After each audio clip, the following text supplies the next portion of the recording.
Start हो गई। चलो, गुड इवनिंग। और आज का जो टॉपिक है हम लोगों का वो है वेबल प्लान, वेबल योजना। और इस टॉपिक पे आने से पहले जो है हम लोग स्वतंत्रता आंदोलन पढ़ रहे हैं सुबह से सब लोग। वैसे तो हर दिन याद करना चाहिए।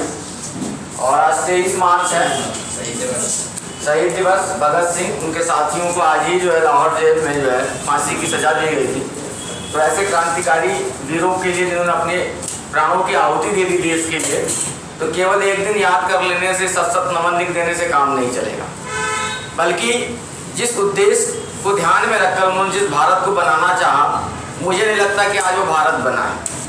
ये मेरा अपना ओपिनियन है, मेरी बात से आप सहमत हो या ना हो, लेकिन कम से कम रोज या जब भी हम कभी याद करके केवल व्हाट्सएप पे इसके माध्यम से, प्रोग्राम के माध्यम से याद कर लेते हैं और लिख देते हैं सत सत नमन, वीरों की जय, जिंदाबाद, इनकलाब।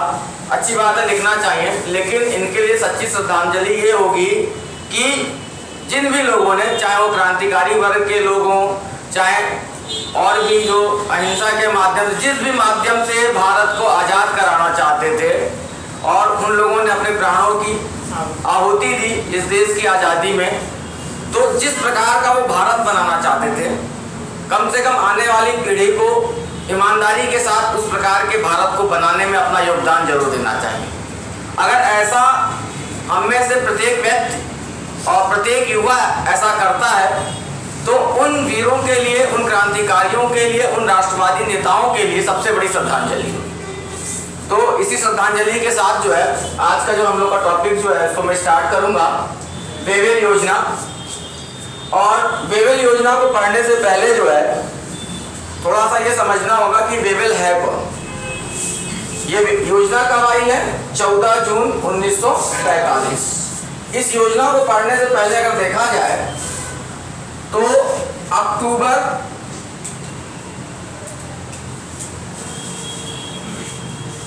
1943 में लिन लिथगो की जगह, इसकी जगह लिन लिथगो की जगह, लॉर्ड लिन लिथगो थे कौन की जगह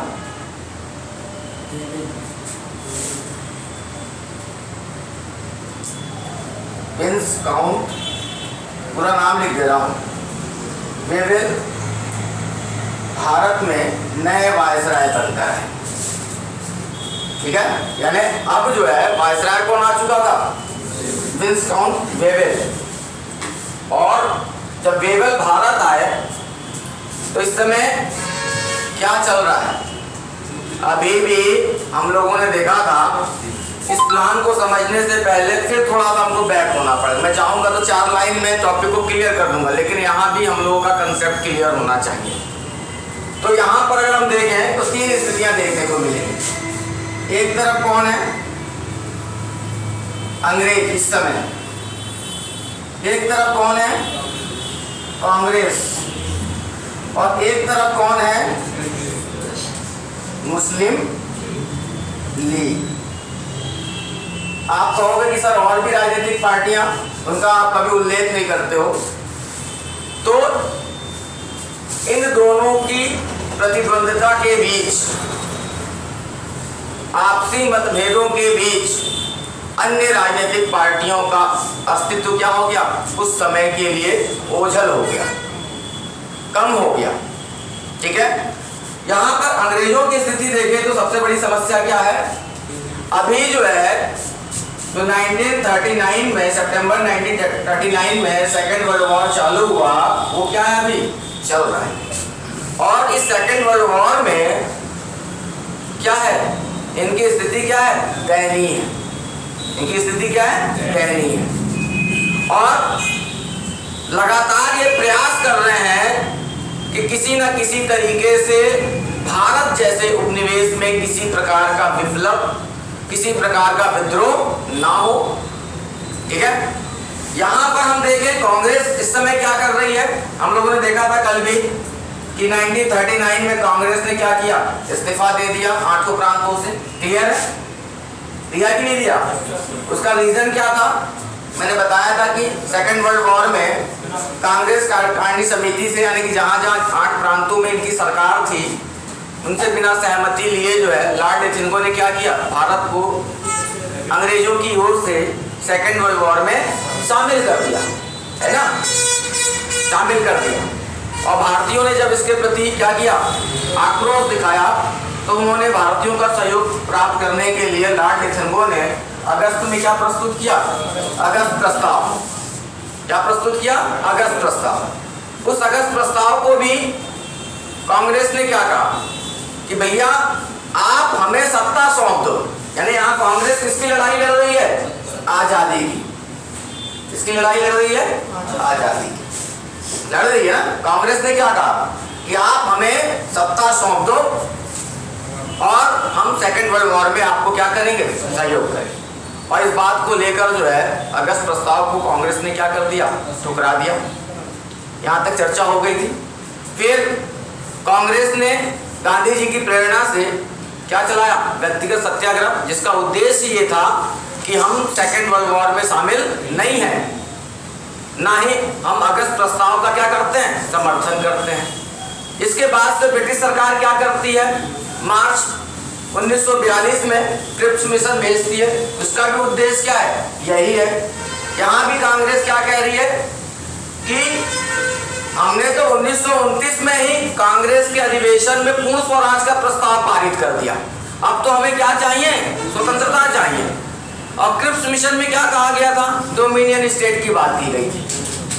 अब तो इनका उद्देश्य क्या हो गया, और आखिरकार जो है क्रिप्स मिशन भी क्या हो जाता है, असफल है।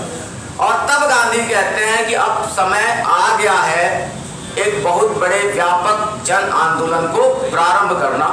और वो जन आंदोलन कौन सा है, भारत छोड़ो आंदोलन। और उस भारत छोड़ो आंदोलन ने तत्कालीन समय में क्या किया, अंग्रेजों की ईंट से ईंट बजा दी। क्यों बजा दी? क्योंकि सभी महत्वपूर्ण नेता क्या हो चुके थे, गिरफ्तार हो चुके थे। उसके बाद भी पूरे भारत में ये आंदोलन क्या रहा, बड़ी तीव्र गति से चालू रहा कि रहा। अब केवल अंग्रेजों को ये आभास हो गया था कि बड़े लंबे समय तक भारत को गुलाम बनाकर नहीं रखा जा सकता। यानी कांग्रेस यहाँ पर क्या कर रही है, आजादी की लड़ाई लड़ रही है। हर हाल में उसे क्या चाहिए, स्वतंत्रता चाहिए। क्या चाहिए, स्वतंत्रता चाहिए। अब यहाँ जो मुस्लिम लीग है, इसको भी थोड़ा सा देख ले, क्योंकि मैंने छोटे छोटे टुकड़े में एक एक टॉपिक को बताया है। आपको रिलेट करेंगे तो पूरी पिक्चर जो है बन जाएगी दिमाग में। यहाँ मुस्लिम लीग ने 1940 में अपने लाहौर अधिवेशन में क्या कहा, उसने मोहम्मद अली जिन्ना ने इसकी अध्यक्षता की। और यहाँ पर नाउ एंड नेवर, मैंने इतनी बार ये शब्द बोल दिया है, अगर एग्जाम में आ जाए तो क्वेश्चन गलत नहीं होना चाहिए। उसने नाउ एंड नेवर शीर्षक से एक अलग पृथक राष्ट्र, मुस्लिम राष्ट्र पाकिस्तान की मांग का प्रस्ताव क्या कर दिया, पारित कर दिया। मैंने बताया था कि प्रस्ताव को सिकंदर हयात खान ने क्या किया था, तैयार किया था। फजलुल हक ने इसको क्या किया था, यानी कि यहाँ पर मोहम्मद अली जिन्ना बनाम मुस्लिम लीग, यानी मुस्लिम लीग कह लो या मोहम्मद अली जिन्ना, जिस तरीके से इस समय स्थिति कांग्रेस बनाम गांधी क्या है, कांग्रेस गांधी एक, उसी तरीके से इस समय मुस्लिम लीग के सर्वे सर्वा कौन है, मोहम्मद अली जिन्ना। और उनका उद्देश्य क्या है, केवल और केवल क्या है, अलग पृथक राष्ट्र, एक मुस्लिम राष्ट्र। और मोहम्मद अली जिन्ना को लगता है कि जब तक, जो कि कांग्रेस क्या कर रही है, आजादी की लड़ाई लड़ रही है, अगर अंग्रेजों ने कांग्रेस को सत्ता सौंप दिया तो फिर इनके अलग एक पृथक मुस्लिम राष्ट्र की मांग की पूर्ति नहीं होगा। यानी इन दोनों के बीच में क्या चल रहा है, गतिरोध चल रहा है। क्या चल रहा है, गतिरोध, विवाद, किसी बात को लेकर। ठीक है, अब बेचारे ये बैठे हैं जो ये फंसे पड़े हैं क्या, सेकंड वर्ल्ड। और ये गतिरोध इतना बढ़ चुका है यहाँ पर 45 तक आते आते कि भारत में सांप्रदायिक दंगे क्या हो चुके हैं, प्रारंभ। और ये सांप्रदायिक दंगे जो हैं किसी भी प्रकार से अंग्रेजों के हित में नहीं है। तो वेवेल ने क्या कहा कि ये मार्च 1945, कब बेटा, मार्च 1945 में ये गया इंग्लैंड। कहाँ गया? इंग्लैंड। और इंग्लैंड जाकर वहां पर क्या करता है, वहां की सरकार से वार्ता करता है, बताता है कि भारत की स्थिति जो है ठीक नहीं है। क्यों? क्योंकि कांग्रेस जो है क्या चाहती है? आज़ादी, आज़ादी से कुछ कम नहीं। और मुस्लिम लीग जो है क्या चाहती है? एक अलग पृथक राष्ट्र। और इन दोनों के गतिरोध के कारण भारत में क्या हो चुके हैं? सांप्रदायिक दंगे प्रारंभ हो चुके हैं, जो कि अंग्रेजों के हित में नहीं है। और वहां से चर्चा करके आने के बाद इस गतिरोध को दूर करने के, किसको? मुस्लिम लीग और अंग्रेजों के बीच, सॉरी, कांग्रेस और मुस्लिम लीग के बीच जो गतिरोध चल रहा है, जो विवाद चल रहा है, उसी विवाद को क्या करने के लिए? शांत करने के लिए उसने 14 जून 1945 को ऑल इंडिया रेडियो, सीधे नहीं, कहां से? ऑल इंडिया रेडियो से घोषणा की। उसी घोषणा को क्या कहा जाता है? वेबल प्लान कहा जाता है। क्या कहा जाता है? वेबल प्लान कहा जाता है। बात समझ में आई? अब यहाँ पे दो चीजें समझना होगा। यहाँ की स्थिति क्लियर हो गई, इसकी जरूरत क्यों पड़ रही है? उसने कहा कि वेबल प्लान का उद्देश्य क्या है? इस वेबल प्लान का घोषित उद्देश्य जो है वो क्या है? कांग्रेस और मुस्लिम लीग के बीच जो राजनीतिक गतिरोध चल रहा है, संवैधानिक गतिरोध चल रहा है, उस राजनीतिक गतिरोध, उस संवैधानिक गतिरोध को क्या करना है? रोकना है। इसी तरीके से इनके बीच में क्या बनाना है? सामंजस्य बनाना है। ये किसका? वेबल का घोषित उद्देश्य। लेकिन वास्तविक उद्देश्य क्या है उसका? वास्तविक उद्देश्य तो बेचारे सेकेंड वर्ल्ड वॉर में फंसे पड़े हैं। यहाँ स्थिति इनकी क्या हो गई है? दैनिक, कि कोई बहुत बड़ा विप्लव या विद्रोह और ना हो जाए, ताकि सेकेंड वर्ल्ड वॉर में ये क्या हो जाए? अपने संसाधन को लगाने में असमर्थ हो, सेकेंड वर्ल्ड वॉर में कहीं हार ना जाए। तो वास्तविक उद्देश्य उसका क्या है? वास्तविक उद्देश्य नहीं है कि इनका गतिरोध दूर करना। वास्तविक उद्देश्य इसका यहाँ पर यही है कि इनका सहयोग जो है मिले, किसमें? सेकेंड वर्ल्ड वॉर में। ये तो केवल दिखावा है कि इनके बीच का गतिरोध क्या हो जाए? दूर हो जाए। कहानी क्लियर है? ठीक है ना? अगर ऐसा रहता तो सत्ता तुरंत सौंप देते, सब कुछ, सारी चीजें खत्म हो जाती। मैंने पहले ही बताया कि अगस्त प्रस्ताव से लेके कृष्ण प्रस्ताव तक अभी तक जो भी चीजें आ रही है, केवल लॉलीपॉप आ रही है भारतीयों को, कि आप इस लॉलीपॉप को खाते रहिए भैया, शांत बैठे रहिए, तब तक कि हम अपना पूरा संसाधन किसमें लगा दें? सेकेंड वर्ल्ड वॉर में लगा दें। यहाँ तक क्लियर हो गई? तो 14 जून 1945 को तत्कालीन वायसराय विस्काउंट वेबल द्वारा कांग्रेस और मुस्लिम लीग के बीच उत्पन्न संवैधानिक या राजनीतिक गतिरोध को दूर करने के लिए ऑल इंडिया रेडियो से जो प्रसारण किया गया, उसे ही क्या कहा जाता है? वेबल योजना कहा जाता है या वेबल प्लान कहा जाता है। तो आपसे एग्जाम में पुटअप कर लेगा कि वेबल प्लान जो है कब प्रसारित हुआ था या उसने कब घोषणा की थी? तो 14 जून 1945। क्लियर हो गई? अब भाई इसने इस प्लान में कहा क्या?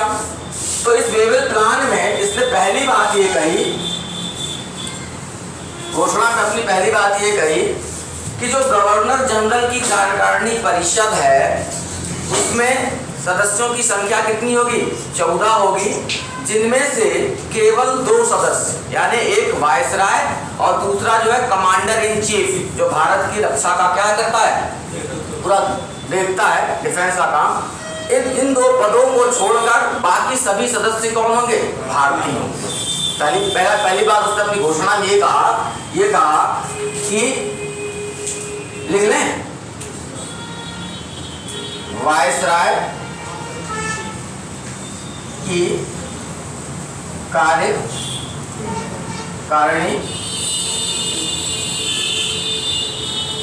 परिषद का गठन किया जाएगा, जिसमें सदस्यों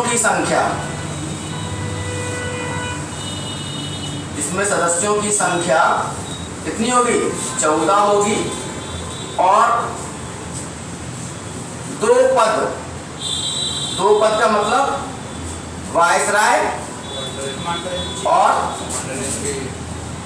कमांडर इन चीफ, जो भारत की सुरक्षा का दायित्व जिसके ऊपर पूरा है, दो पद को छोड़कर सभी पद किसे दे दिए जाएंगे? सभी पद पर भारतीय। इसमें पहली बात ये है कि ठीक है भैया, हम जो है गवर्नर जनरल की कार्यकारिणी परिषद का क्या कर रहे हैं? विस्तार कर रहे हैं, जिसमें सदस्यों की संख्या कितनी होगी? 14 होगी। और इन 14 में से वायसराय और कमांडर इन चीफ को छोड़कर बाकी सभी सदस्य क्या 12 लोग कौन होंगे? भारतीय होंगे। क्या होंगे? भारतीय होंगे। दूसरी बात इसने क्या कही कि जो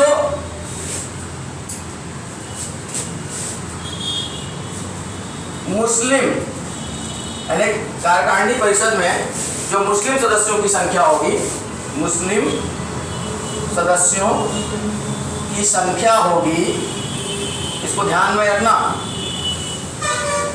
वो सवर्ण हिंदुओं के बराबर होगी। क्या कहा? इसने कहा कि जो कार्यकारिणी परिषद जो बन रही है, इसमें जितने सवर्ण हिंदू होंगे उतने ही क्या होंगे? मुस्लिम भी सदस्य के रूप में शामिल होंगे। यहाँ पे मैंने सवर्ण हिंदू इसलिए यूज किया, ये केवल किसकी बात कर रहा है? अपर कास्ट की बात कर रहे हैं। किसकी बात कर रहा है? Upper caste. उच्च जातियां भारत में है ना, जाति का समीकरण है कि नहीं? तो जो उच्च जातियां हैं, ब्राह्मण, आपको इस टाइप की जो भी अपर, यहाँ पे मेरा कोई ऐसा उद्देश्य नहीं है, इसको ध्यान में रखना। तो मुस्लिम सदस्यों की संख्या जो होगी वो किसके बराबर होगी? सवर्ण हिंदुओं के बराबर होगी। तीसरी बात इसने क्या कहा? ये जो परिषद होगी, कार्यकारिणी परिषद होगी, कार्यकारिणी परिषद जो होगी, कार्यकारिणी परिषद होगी, वो अंतरिम सरकार की तरह कार्य करेगी। किसकी तरह? अंतरिम, जब तक कि बाहर की कोई व्यवस्था ना हो जाए, अंतरिम सरकार की तरह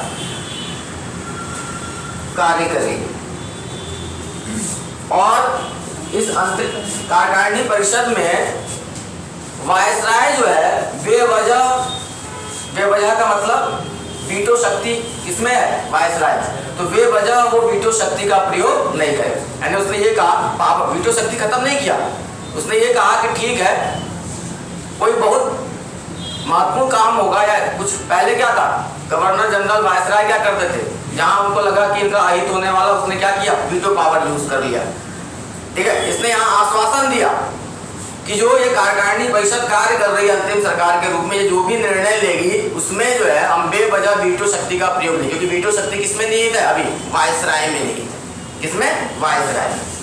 चौथी बात इसने क्या कहा कि युद्ध के बाद, यानी युद्ध जब समाप्त होगा, युद्ध के बाद जो है क्या होगा? एक भारतीयों के माध्यम से संविधान सभा का क्या किया जाएगा? गठन किया जाएगा। क्या किया जाएगा? गठन किया जाएगा। और पांचवी बात भी कहा उसने, पांचवी बात ये कहा कि भारत में ब्रिटेन के वाणिज्यिक व अन्य हितों की सुरक्षा के लिए एक उच्च आयोग की क्या की जाएगी? नियुक्ति की जाएगी।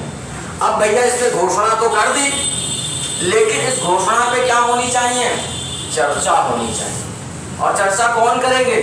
जो महत्वपूर्ण राजनीतिक दल हैं, महत्वपूर्ण राजनीतिक पार्टियां हैं, उनके नेता जो है इस पे क्या करेंगे? चर्चा करेंगे। तो इस घोषणा पर चर्चा करने के लिए ही क्या किया गया?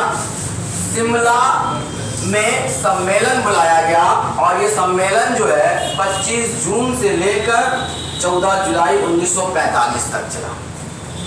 ठीक है, तो आपसे अगर पूछ ले प्रश्न कि शिमला कॉन्फ्रेंस को या शिमला सम्मेलन को किस लिए बुलाया गया था, तो वेवेल प्लान जो है, वेवेल योजना जो है, जो इसने योजना प्रस्तुत की है, इसी योजना पर क्या करने के लिए? चर्चा करने के लिए। अब भैया चर्चा करना है तो मुस्लिम लीग के सभी नेता बाहर हैं, अन्य दलों के सभी नेता कौन है? बाहर हैं। और इस समय जो है गांधी ने इससे पहले क्या चालू किया था? Quit India movement. भारत छोड़ो आंदोलन।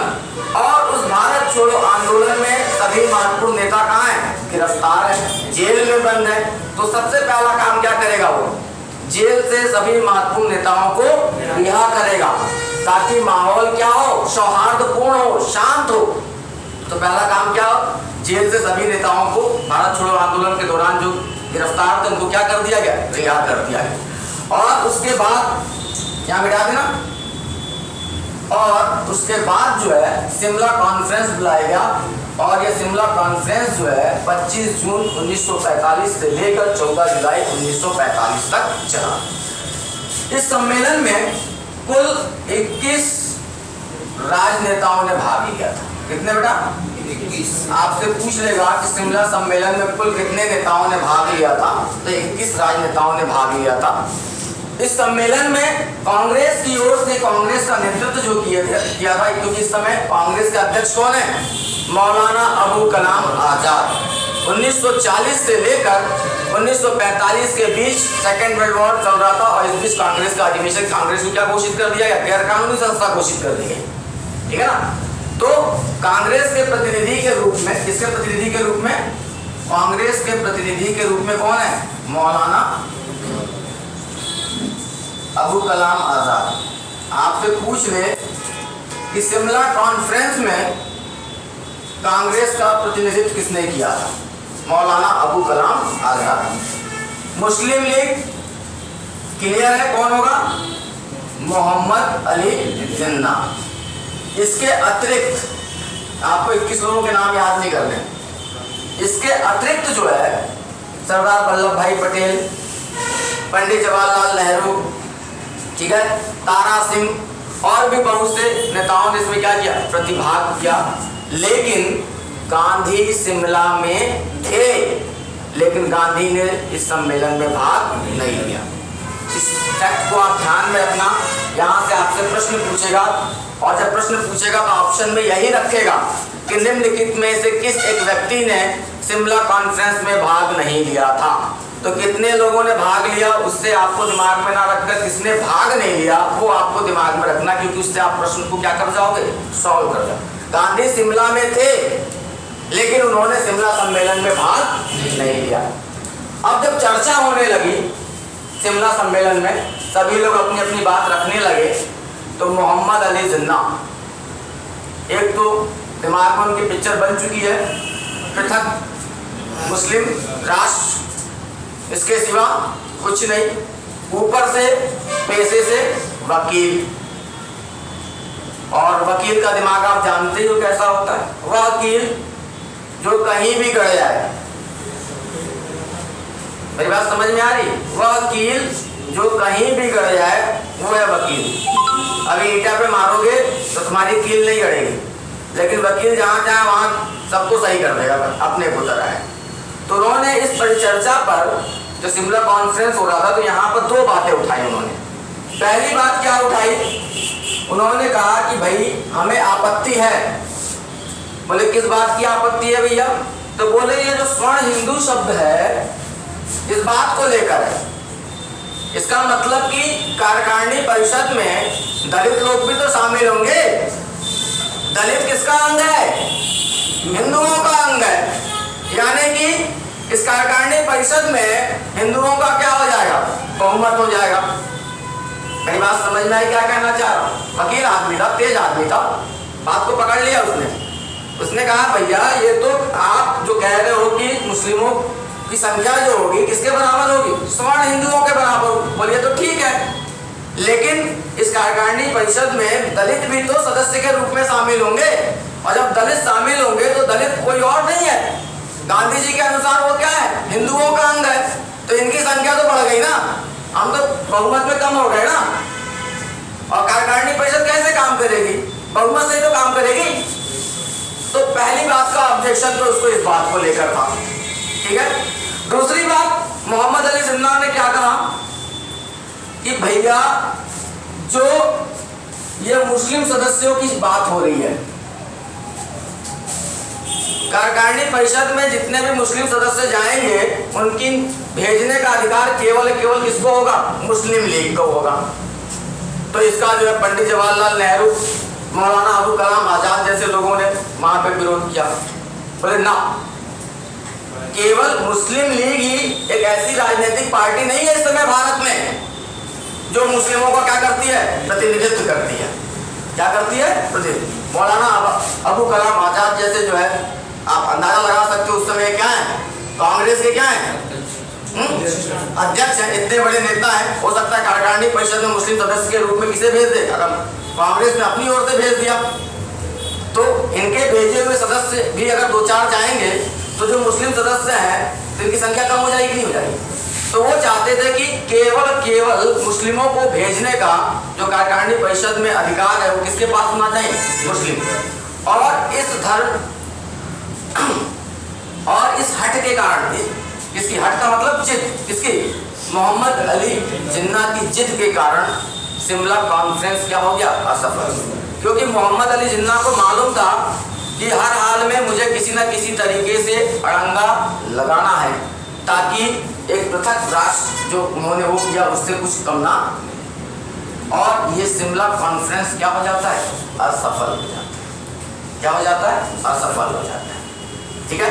दूसरी चीज, जब ये शिमला कॉन्फ्रेंस असफल हो जाता है तो इस शिमला कॉन्फ्रेंस की असफलता पर मौलाना अबुल कलाम आजाद द्वारा एक स्टेटमेंट दिया जाता है कि शिमला सम्मेलन की विफलता भारत के राजनीतिक इतिहास में, इस स्टेटमेंट को ध्यान में रखना, आपसे पूछ ले किसने कहा था, उन्होंने कहा कि शिमला सम्मेलन की विफलता भारत के राजनीतिक इतिहास में एक जल विभाजक है। क्या है? जल विभाजक एंड डिवाइडेशन। तो आपसे पूछ ले कि शिमला सम्मेलन की असफलता पर किसने कहा कि ये भारत के राजनीतिक इतिहास में ये क्या है, एक प्रकार का जल विभाजक है। किसने कहा? मौलाना अबुल कलाम आजाद। और इस तरीके से ये शिमला सम्मेलन भी क्या हो जाता है, असफल। इधर शिमला सम्मेलन क्या हुआ, असफल हुआ। और इसी बीच आप देखते हैं 6 अगस्त और 9 अगस्त है ना, जुलाई 1945 चल ही रहा है। 1 महीने बाद 20 दिन बाद क्या है, अभी तो युद्ध चल रहा है इस समय तक। अब युद्ध जो है ऐसी स्थिति बन गई, इनकी स्थिति तो दयनीय है। अब युद्ध को नियंत्रित करने के लिए अमेरिका क्या करता है, लिटिल मैन फैट मैन जैसे बमों को, परमाणु बमों को हिरोशिमा और नागासाकी पर गिरा देता है। और जैसे ही गिराता है वैसे ही जापान जो है क्या करता है, आत्मसमर्पण कर देता है। आत्मसमर्पण के कारण सेकेंड वर्ल्ड वॉर क्या हो जाता है, समाप्त। क्या हो जाता है, समाप्त। इतनी बात क्लियर हो गई। इधर सेकेंड वर्ल्ड वॉर समाप्त हुआ और उधर ब्रिटेन में क्या है, चुनाव भी है। और ब्रिटेन में जब चुनाव होता है तो विंस्टन चर्चिल, अभी प्रधानमंत्री कौन था, विंस्टन चर्चिल। और जब चुनाव होता है तो विंस्टन चर्चिल जो है चुनाव हार जाते हैं, तो कंजर्वेटिव पार्टी जो है उनकी वो क्या हो जाती है, बहुमत में नहीं आती। उनकी जगह बहुमत में कौन सी आती है, लेबर पार्टी। और मैंने पहले की क्लास में बताया था कि क्रिप्स, स्टेफोर्ड क्रिप्स जो था वो क्या था, लेबर पार्टी से था। और लेबर पार्टी थोड़ा बहुत क्या है, उदारवादी दृष्टिकोण किया।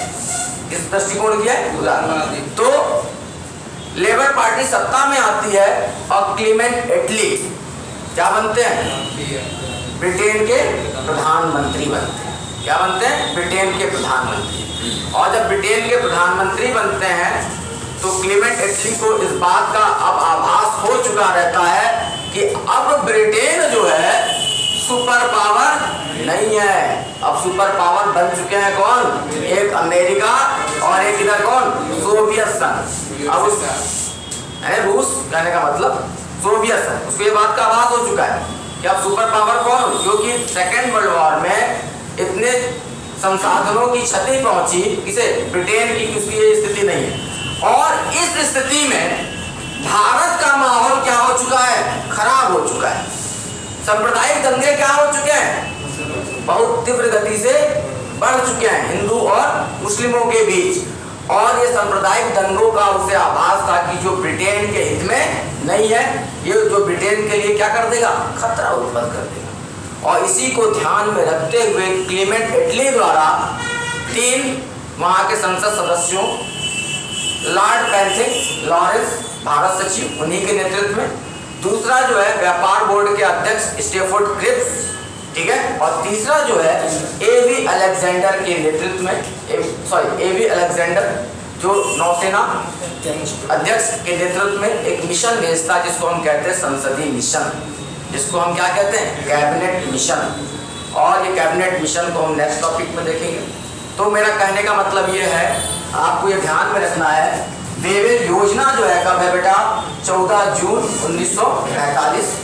वेवेल इस समय क्या है अक्टूबर 1943 में ही लॉर्ड लिथिंगो की जगह क्या बनकर आ चुके हैं, वायसराय बनकर आ चुके हैं।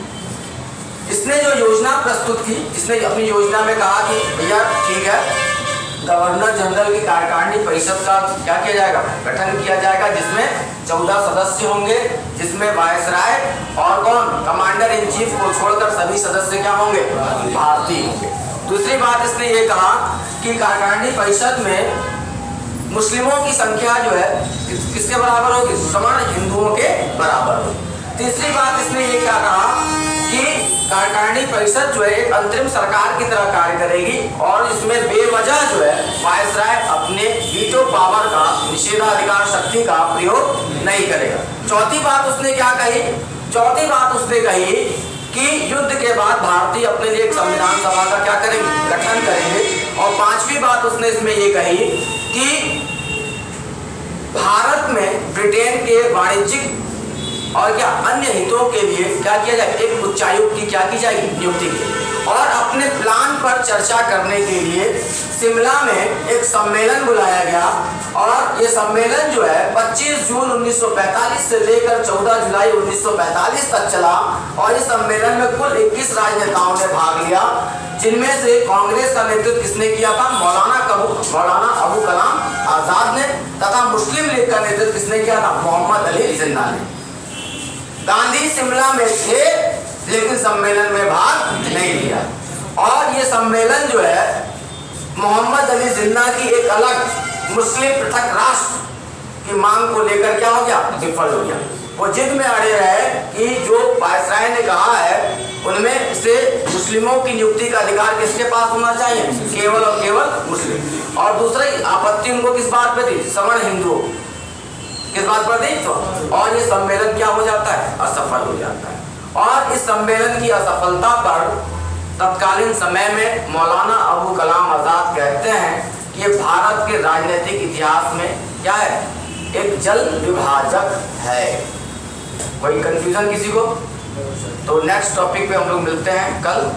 आप लोगों को नमस्कार, जय हिंद। आज जो है वो है तो बार बार हमें भी पढ़ा रहे थे, थोड़ा सा लग रहा था, लेकिन मैं यही फिर कहूँगा लास्ट में कि ये सब हम लोग लिखते रहते हैं, हम केवल अपने काम के प्रति ईमानदार बन जाएं। तो जिन भी लोगों ने देश के प्रति जिस भी प्रकार की कुर्बानी दी है, ये उसके प्रति ये क्या होगी, सच्ची जो है क्या होगी, श्रद्धांजलि। ठीक है। और फिर मैं आज एक बार कहूँगा कि मेरी वीडियो को लाइक जरूर करा करिए, शेयर किया करिए, सब्सक्राइब किया करिए, कमेंट भी डाला करिए, और मैं इसमें क्या सुधार कर सकता हूँ उसके लिए मुझे सुझाव भी दिया करिए। चलो मिलते हैं नेक्स्ट वीडियो में।